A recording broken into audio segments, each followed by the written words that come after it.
In the summer of 1972, a team of American divers descended into the freezing darkness of the Sea of Okhotsk, 400 feet below the surface. Soviet territorial waters. No rescue possible if anything went wrong. Their mission was to do something the Soviet Union believed was physically impossible: to find a military communications cable lying on the ocean floor and to tap it without the Soviets ever knowing. For the next 10 years, those divers and their successors would return to that cable again and again, and the intelligence they gathered would land directly on the desk of the President of the United States. This is the story of Operation Ivy Bells, the most audacious undersea espionage mission of the Cold War. The year is 1970. The Cold War has entered its third decade, and the balance of nuclear terror hangs over everything. Soviet ballistic missile submarines patrol the Pacific, each one carrying enough nuclear warheads to incinerate dozens of American cities. American attack submarines shadow them constantly, tracking their movements, waiting for the order that everyone prays will never come. But there is a problem, a critical gap in American intelligence that grows wider with each passing year. The Soviets have built a massive naval base at Petropavlovsk on the Kamchatka Peninsula, at the far eastern edge of their empire. This is where their Pacific Fleet ballistic missile submarines operate from. These are the submarines that would launch against America if nuclear war ever came, and the Americans cannot see inside. They cannot hear what orders are being given. They cannot predict what the Soviets are planning. Satellites can photograph ships in port. They can count submarines at the pier and track their movements when they surface. But they cannot read the messages passing between Soviet commanders. Radio intercepts help, but the most sensitive Soviet military communications are heavily encrypted using sophisticated cipher machines. The codes change constantly. By the time American cryptographers break one cipher, the Soviets have moved to another. The National Security Agency works around the clock trying to crack Soviet communications. Hundreds of analysts study intercepted transmissions. Supercomputers run millions of calculations, but the encryption holds. The intelligence community needs another way in. And in a secure room at the Pentagon, a naval intelligence officer named Captain James Bradley has an idea so dangerous, so technically audacious, that many of his colleagues think he has lost his mind. Bradley is a veteran submariner who has spent years studying Soviet naval operations. He knows that intelligence is the key to everything. Knowing what your enemy plans to do is worth more than any weapon. The idea comes from an unexpected place. Bradley remembers something from his childhood in Mississippi, growing up along the rivers and waterways of the Delta. Signs posted along the riverbanks warned boaters not to drop anchor near underwater telephone cables. Those cables connected cities. They carried conversations. And they were marked on charts so people could avoid damaging them. Bradley asks himself a question that will change the course of Cold War intelligence. Do the Soviets mark their underwater cables? He begins searching through classified archives, intelligence reports from decades of submarine patrols, captured Soviet documents, navigation charts seized from Soviet vessels. And buried in the files, he finds what he is looking for. The Soviets do mark certain waters as restricted. They warn their own fishermen to avoid specific areas because of sensitive installations on the seabed. The warnings are vague, but the patterns are clear to someone who knows what to look for. One of those restricted areas runs across the Sea of Okhotsk in a nearly straight line, stretching from the Kamchatka Peninsula to the Soviet mainland. The only reason to mark it would be to protect something valuable lying on the ocean floor: a communications cable connecting the Soviet Pacific Fleet headquarters at Petropavlovsk to mainland command in Vladivostok. Bradley realizes what this could mean. If the Americans could access that cable, if they could listen to the conversations passing through it, they would have a window into the most sensitive Soviet naval operations. Bradley takes his theory to his superiors. The response is skeptical at first. Even if the cable exists, how would the Americans access it? The Sea of Okhotsk is essentially a Soviet lake, surrounded on three sides by Soviet territory. Soviet ships patrol it constantly. Soviet aircraft fly overhead. Coastal radar stations track every vessel that enters or leaves. any American surface ship entering those waters would be intercepted within hours. And even if a submarine could reach the cable undetected, then what? Divers cannot work at those depths using conventional scuba equipment. At 400 feet, the pressure is approximately 13 times normal atmospheric pressure. Nitrogen in the bloodstream becomes narcotic, causing confusion and impaired judgment. Oxygen becomes toxic. A diver breathing regular air at that depth would experience symptoms similar to severe alcohol intoxication within minutes, followed by unconsciousness and death. The cold presents another lethal threat. Water temperatures in the Sea of Okhotsk hover just above freezing. The human body loses heat to water approximately 25 times faster than to air. A diver at that depth, in that cold, would become hypothermic long before accomplishing anything useful. And any attempt to cut into the cable would alert the Soviets immediately. Undersea cables are monitored for signal integrity. The moment the protective sheath was breached, alarms would sound in Vladivostok. Soviet naval vessels would be dispatched to investigate. The obstacles seem insurmountable. But James Bradley is persistent, and he has an answer for each objection. For the submarine, he proposes the USS Halibut, designated SSN 587, a former guided missile submarine converted for deep-sea research and recovery operations. The Halibut is already equipped with sophisticated sonar systems, underwater cameras, and remotely operated vehicles. She has proven herself capable in the most challenging undersea environments. More importantly, she can be modified for an even more demanding mission. For the diving problem, Bradley looks to the Navy's experimental deep-sea diving program, saturation diving, a technique developed in the 1960s that allows divers to work at extreme depths for extended periods. The principle behind saturation diving is counterintuitive but elegant.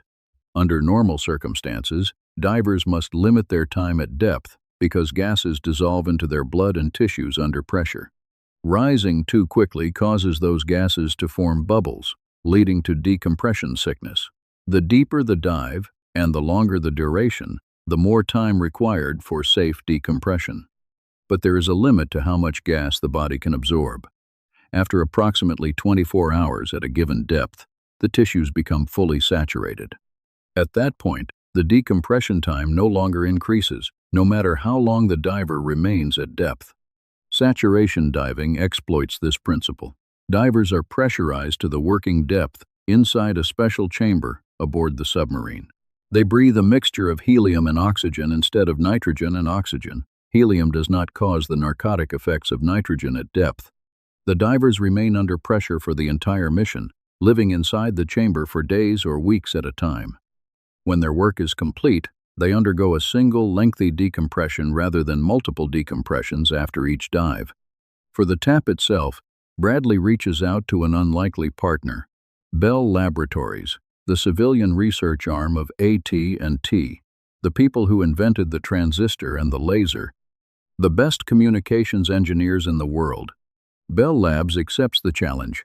What they design is unprecedented in the history of electronic intelligence. The device is called an induction tap. It can be wrapped around a communications cable without cutting into it, without piercing the protective sheath, without leaving any evidence of tampering. The tap works on electromagnetic induction. When electrical signals pass through a wire, they generate tiny magnetic fields around the conductor. With sensitive enough instruments, positioned close enough to the cable, those fields can be captured and converted back into audio signals. The tap pod is massive, 20 feet long and weighing several tons when loaded with recording equipment and batteries. It must withstand the crushing pressure of the deep ocean. It must operate autonomously for months without maintenance. It must record thousands of hours of communications onto magnetic tape, and it must be completely invisible to Soviet inspection. Bell Labs delivers. The device is a masterpiece of Cold War engineering. In the fall of 1971, the USS Halibut enters the Mare Island Naval Shipyard for modifications. Workers install a diving chamber in the submarine's forward section. The crew calls this new addition the Bat Cave. The Bat Cave is a pressurized compartment where saturation divers can live for weeks at a time, breathing the helium-oxygen mixture, their bodies adjusted to the crushing pressure of the deep. From the Batcave, divers can exit through a special hatch in the submarine's keel and descend to the ocean floor using the ambient pressure outside the boat. When their work is done, they return to the chamber and spend days decompressing before they can breathe normal air again. The modifications take months. Every weld must be perfect. Every seal must be tested and retested. The lives of the divers depend on equipment that cannot fail 400 feet down in freezing enemy waters. In the summer of 1972, the USS Halibut departs on her mission. Her official orders describe a routine oceanographic research cruise in the Pacific. Her true destination is known only to a handful of people at the highest levels of the intelligence community. The submarine enters the Sea of Okhotsk through the Kuril Island chain, threading between Soviet-controlled islands where radar installations watch constantly for intruders. Soviet patrol boats crisscross the waters. The Halibut moves slowly, carefully, running silent at depth. Every unnecessary noise is prohibited. No drop tools, no loud conversations. Any sound, any electronic emission could give her away. It takes days to reach the target area. Captain John McNish commands the submarine with the steady calm of a veteran who has faced danger many times. But even he feels the tension that permeates every compartment. They are deep inside Soviet territory, surrounded by hostile forces, on a mission their own government will deny if they are caught. If something goes wrong, there will be no rescue. They will simply disappear. The Halibut begins her search. The cable could be anywhere along a stretch of seabed hundreds of miles long. The submarine carries sophisticated side-scan sonar that can image the ocean floor in remarkable detail. Underwater cameras can examine objects of interest, but finding a 3-inch diameter cable buried in silt and sediment is like searching for a needle in a haystack. Days pass. The crew grows frustrated. Morale suffers. Food runs low because the mission has already lasted longer than planned. The air inside the submarine grows stale despite the carbon dioxide scrubbers working constantly. And then, on the sonar display, something appears. A faint line running across the seabed, too straight to be natural, too consistent to be anything but man-made. They have found it. The Halibut positions herself directly above the cable and settles onto the bottom. The depth gauge reads 400 feet. Outside the hull, the water temperature is barely above freezing. At this pressure, a single mistake could be fatal. 3 divers enter the Batcave and begin the pressurization process. For the next several days, they breathe the helium-oxygen mixture while their bodies slowly adjust to the ambient pressure. Their voices become high-pitched and cartoonish from the helium. They cannot taste their food properly because the dense atmosphere affects their sense of smell. Sleep comes in short, uncomfortable intervals. When they are finally ready, they check their equipment one final time. Heated diving suits to ward off hypothermia, lights to penetrate the perpetual darkness, tools for attaching the tap pod. They exit through the hatch and descend into the darkness. The dive is unlike anything in their training. The cold penetrates their heated suits immediately. Their movements are sluggish and deliberate. Visibility extends only a few feet in any direction. Beyond that, nothing but blackness. They navigate by following a guideline attached to the submarine, a thin cable that is their only connection to safety. If they lose that line, they will die. They will wander in the darkness until their air runs out. Below them, the cable rests on the silty bottom, about 3 inches in diameter, encased in a protective sheath. They work by feel as much as sight, their gloved hands tracing the cable's contour. Attaching the tap pod takes hours of painstaking labor. The device must be positioned precisely to capture the electromagnetic signals. The straps and clamps must be secured tightly enough to withstand ocean currents, but not so tight they damage the cable. Their fingers grow numb despite the heated gloves. Their breathing becomes labored as fatigue sets in. But they complete the mission. The tap pod is secure against the cable. The recording device is activated. For the first time in history, American intelligence will be able to listen to Soviet military communications in something close to real time. The divers return to the Batcave, exhausted beyond words. The decompression process takes nearly 2 weeks. They cannot leave the pressurized chamber. They cannot see their crewmates. They can only wait while the helium slowly leaves their blood and tissues. The halibut slips out of the Sea of Okhotsk as quietly as she entered. No Soviet vessel detected her presence. No alarm was raised. The mission is a complete success. Back in Washington, the first recordings from the TAP arrive at the National Security Agency headquarters at Fort Meade, Maryland. Teams of Russian linguists begin transcribing the intercepted communications. What they hear astonishes them. The Soviet communications are not encrypted. The military commanders at Petropavlovsk and Vladivostok are speaking openly on the cable, discussing submarine deployments and patrol schedules, missile readiness, status and maintenance issues, training exercises, personnel problems, equipment failures, and supply shortages. The intimate operational details of the Soviet Pacific Fleet transmitted in plain Russian across an undersea cable that nobody believed could be compromised. The Soviets had calculated the odds. The cable lay 400 feet down in their own territorial waters, at a depth that conventional diving could not reach. American submarines entering the Sea of Okhotsk would be detected. American divers attempting to reach the cable would die from pressure or cold. Why bother with encryption for a cable that could not possibly be accessed? That calculation was catastrophically wrong. Over the following years, the intelligence from Operation Ivy Bells proves invaluable. Analysts learn the true capabilities and limitations of Soviet submarines. They discover which vessels are operational and which are laid up for repairs. They track the movements of the Pacific Fleet with unprecedented precision. They identify weaknesses in Soviet technology and gaps in Soviet defenses. The material is considered so sensitive that it goes directly into the president's daily brief, the most exclusive intelligence product in the American government, seen only by the president and his closest advisors. But maintaining the TAP requires regular visits to Soviet waters. The recording pods can only hold so much data. The batteries have limited life. Every few months, a submarine must return to the Sea of Okhotsk, recover the filled recording pods, install fresh ones, and ensure the TAP remains operational. The USS Halibut makes several more trips.